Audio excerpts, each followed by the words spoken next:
কিছুতেই সম্ভব না। তুমি কি বলছো গুনো? তুমি জানো আমি জন্মের পর থেকে আজ পর্যন্ত কোনো কাজ কর্ম করিনি।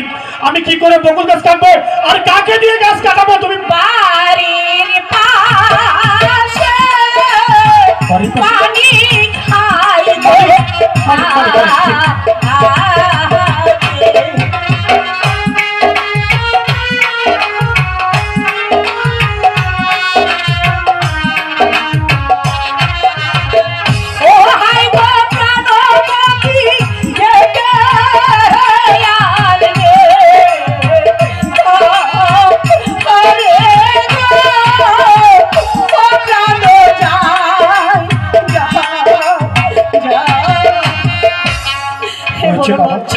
আর চোখের জল ফেলতে হবে না।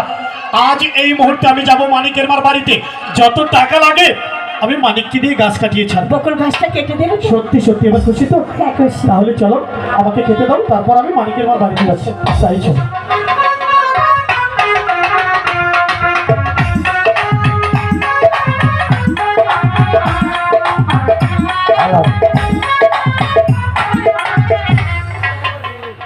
মানকা,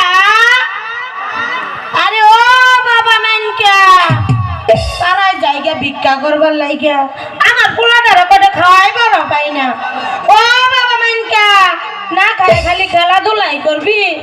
আয় বাবা, তুই কই খেলবার গেছস? আমি তো জানি না। মানিকের মা বাড়ি আছো? কেডা আমার ভুল? মানিকের মা কেডা গো? আরে বাবা দরজাটা খুলে দেখো না। আহেন হুজুর আহেন। কেমন আছো মানিকের মা? বালা কি এর লাগে আমার এনো? এই আমি লোকমুখে শুনেছি তোমার মানিকটাকে খুব ভালো গাছ কাটতে পারে। হ্যাঁ, বালা গাছ তো কাটতে পারে। তাহলে তোমার মানিককে একটু ডেকে দাও, তার সাথে আমার কিছু প্রয়োজন আছে। গাছ কাটবা? হ্যাঁ। ও মানিক, আমার মানিক কই? মানিক? আয় বাবা মানিক, আয় আমি তোরে